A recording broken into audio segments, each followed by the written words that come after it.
Aldebaran observa com atenção por um tempo o céu. Parece que ele havia guardado sentimentos que não sabe muito bem expressar. Médio, mesmo estando sem palavras para a situação, percebe que a única coisa que ela é capaz de fazer agora é tentar acalmar Aldebaran.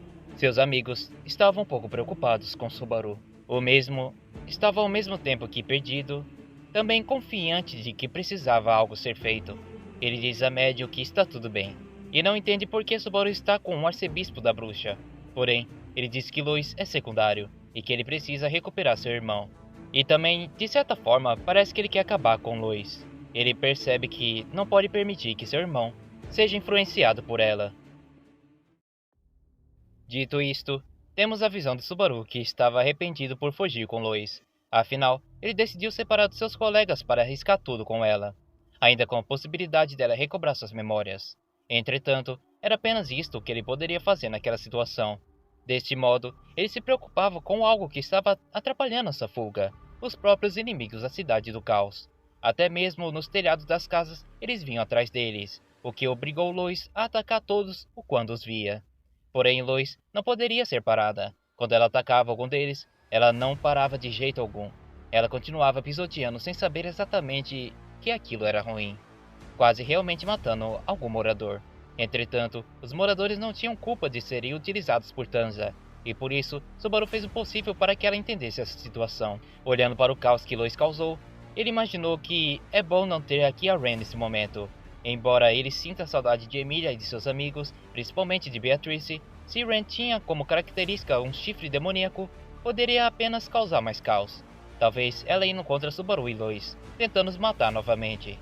Vendo isto, ele começou a pensar em Ren novamente. O que será que ela diria caso soubesse que Lois é um arcebispo do pecado? Ela já não tinha um bom histórico com pertencentes ao culto.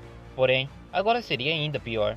Mesmo ela cuidando da garotinha, nada garante que ela não mude de olhar e tente esmagar a cabeça dela. Ele começa a se achar estúpido porque, em todos os cenários, ele acabaria mal. E como ele não tinha mais Emilia, Beatrice e nem Ren para se apoiar, seu emocional só estava quebrado e dependente. Porém, não era o momento para ficar se remoendo. Sendo assim, Subaru olha em diante e decide que seria melhor apenas continuar.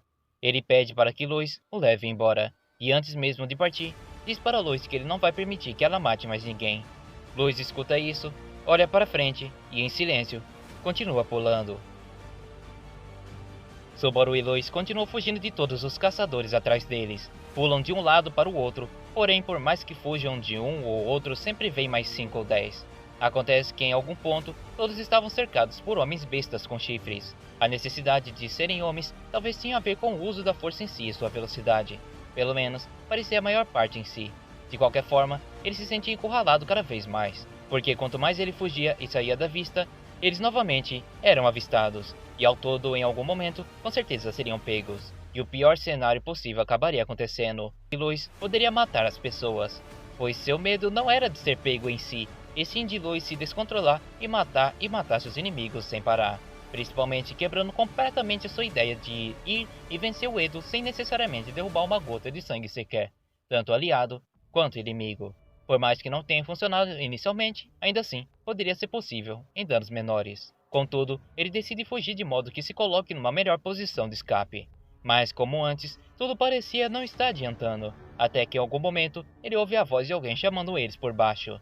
Era um homem jovem de cabelos grisalhos e roupas longas. Esse homem, com uma pena na cabeça, chamou eles para se esconder nos barris dentro de uma carroça que ele parecia estar carregando. Subaru não sabia se deveria confiar naquele homem, mas não poderia ficar visível por tanto tempo. Por esse motivo, ele não pensou duas vezes, e logo em seguida se escondeu ali. Quando os cidadãos chegaram até lá, os perderam de vista. Eles repararam a carroça parada e foram até lá perguntar o que aquele homem fazia parado ali. E o mesmo respondeu que apenas estava descansando antes de prosseguir de viagem. Os homens checam de qualquer forma aqueles barris, não acreditando necessariamente naquele homem, e se deparam com conteúdo seguro. Ou seja, não havia ninguém, e mesmo se tivesse alguém escondido entre os barris naquele momento, eles poderiam ser esmagados vivos, o que demonstra que aquele homem não tinha ligação alguma com os fugitivos. Sendo assim, eles foram embora a procurar. Subaru e Lois, depois de perceberem que os homens de Tanza foram embora, saem de onde se escondiam. Na carroça, havia uma cama que eles poderiam se esconder por entre os lençóis, sem levantar suspeitas. Obviamente, ele sabia que eles procurariam nos barris, e foi por isso que ele não se escondeu lá. Depois que saiu, o homem parecia sorrir para eles. Subaru não sabia se poderia confiar nele, porém, ele não parecia ameaçador, embora suas ideias não parecessem visíveis. De qualquer forma, ele agradeceu. Mas antes de partir, o homem segurou as mãos de Subaru e Lois, e ele disse que antes de tudo, ele gostaria de ler a sorte deles. Algo estranho de se pedir naquele momento, mas o homem jurou que gritaria e os entregaria se eles não o permitissem. Subaru sabia que aquele homem não faria tal coisa, pois se colocaria em uma situação de risco também, e ele realmente não parecia esse tipo de pessoa. Porém, ele preferiu ouvir para que Lois não o matasse. Sendo assim, o homem disse que olhando para as estrelas, ele vê que o abismo que ele procura se encontra no Subaru. Ou seja, Subaru era a resposta. Por algum motivo, isso parecia relevante, e Subaru agradece e depois disso decide ir embora para não acabar trazendo mal ao homem que o ajudou. O homem então, depois de ver Subaru e Lois fugindo, olha para o hotel e disse que Kafuma estava esperando, embora não ficou claro o que Kafuma estava fazendo ali. De qualquer forma, por mais que Subaru imaginasse que ele fosse um golpista, Urbik afirmou que ele apenas era um conselheiro. Há uma curiosidade aqui, saiba que Urbik nessa história, ele é um prostituto. Eu não tô brincando, ele realmente é um prostituto. Ainda não foi claro qual que é a razão da existência dele nessa situação, mas em todo caso, a história continua a partir daqui.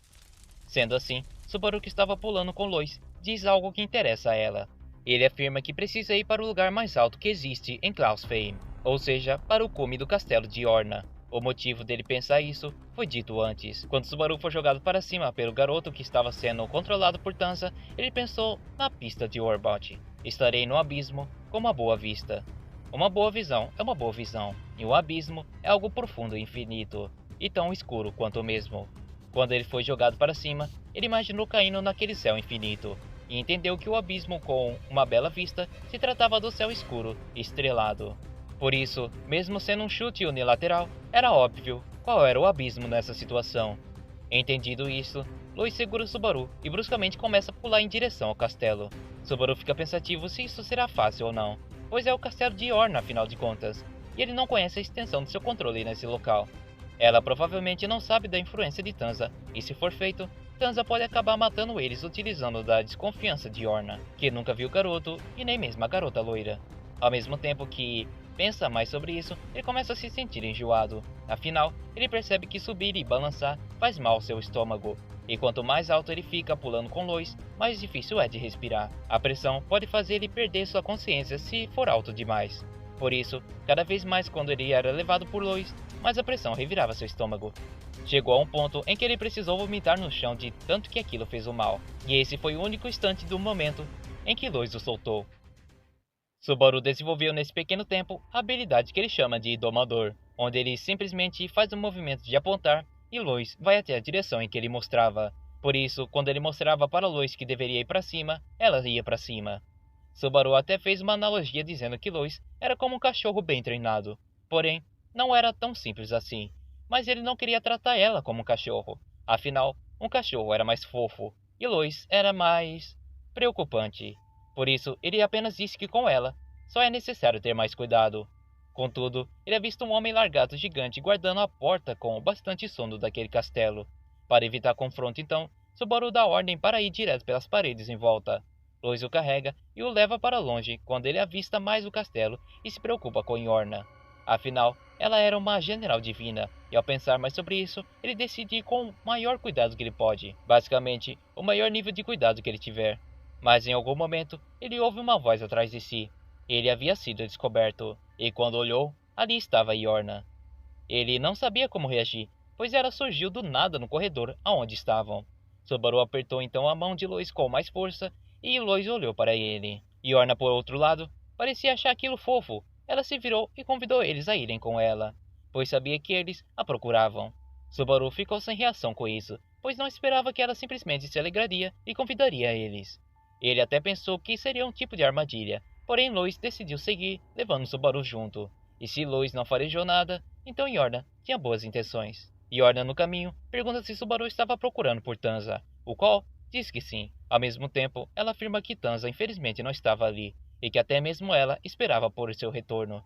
O motivo era simples. Ela percebeu o que Tanza estava querendo fazer. Por isso, ela pediu para que Subaru olhasse para a janela do castelo e dissesse o que ele entendia ao ver aquela cidade. Subaru respondeu que aquele lugar era movimentado e cheio de pessoas diferentes. Yorna olha para a mesma janela e afirma que sim, era movimentado, mas que era bastante controlado também, porque ninguém olharia para aquelas crianças que fugiam do mundo de fora, e que esse lugar caótico é o que ela mais ama. Afinal, se ela não amar aquele lugar, quem vai os amá-los? Subaru se inquieta com isso e percebe o que Yorna sente por tudo, e pede desculpas por não entender anteriormente, e compreende que Tanza quer apenas isto também, salvar seu lar e evitar um caos para as pessoas, e é por isso que Yorna não a culpa, e pelo contrário, ela vê que Tanza possui algum tipo certo de esperanças para algo bem melhor. Mas como ela prometeu, ela daria resposta à carta de amor. Afinal, ela percebe que tem a ver com aquele homem assustador que vem com eles. Entretanto, Yorna afirma algo. Uma pessoa que aparenta ser assustadora também está assustada por dentro. Isto ela afirma como se fosse uma observação de si mesma. Sendo assim, Yorna leva Subaru e Luis para uma pessoa que os aguardava. Lá, tomando um prato de chope e relaxando esticando seus pés, estava o velho Orbalt. Subaru aponta o dedo para o velho e com Yorna atrás deles como guarda-costa, ele diz que o encontrou. Orbalt olha para eles e começa a os ignorar, começando a abrir um pacote parecido com comida nutritiva em um formato circular. Ele afirma que tinha na sua cabeça a esperança da ideia de que algum dia, em algum momento, ele deixaria de comer algo assim sem gosto quando se aposentasse. Porém, aqui estava ele, ainda comendo dessa mesma barra nutritiva quando sentia fome em alguma missão. Yorna então se movimenta e olha para o velho, que também foca seus olhos nela. Yorna então logo pergunta ao velho onde estava Tanza, e o velho fica um tanto quanto confuso.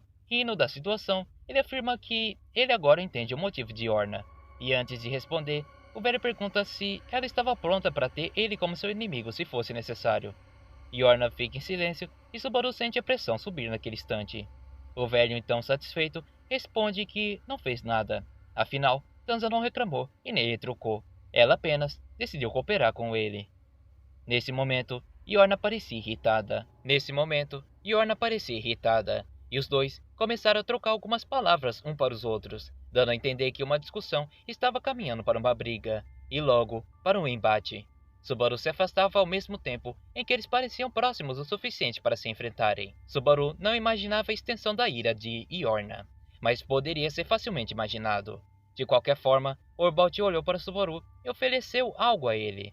Disse que poderia ensinar Subaru como ele faz com seus alunos, do mesmo jeito no caso. Ouvindo isso, Yorna perde a paciência e diz que já chega, pisoteando furiosamente o chão, e de certa forma aquilo foi mais do que o suficiente para quebrar aquela parte da torre. A força foi tremenda e a terra derrubou tudo.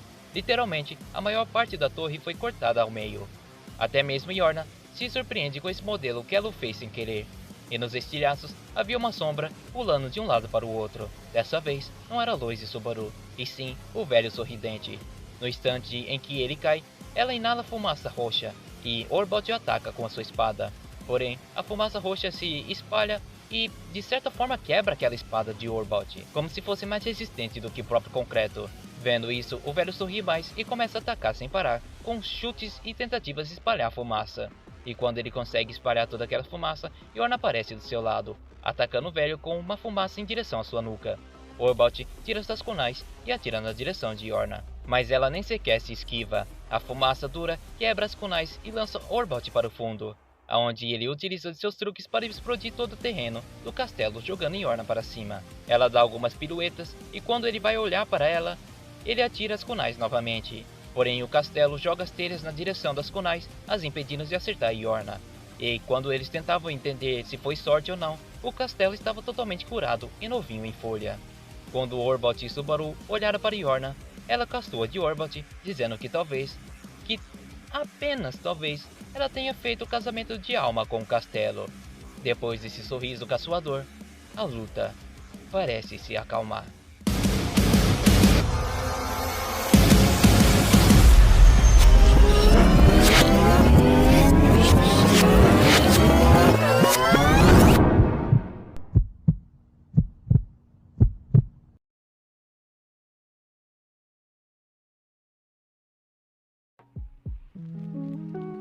Então pessoal, o vídeo vai ficando por aqui, espero que vocês tenham gostado. Humildemente peço para vocês deixar um like, pois isso vai ajudar bastante no alcance do canal.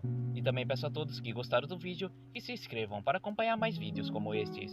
E também agradeço os membros. É isso, falou e fui! My guy, pretty like a girl.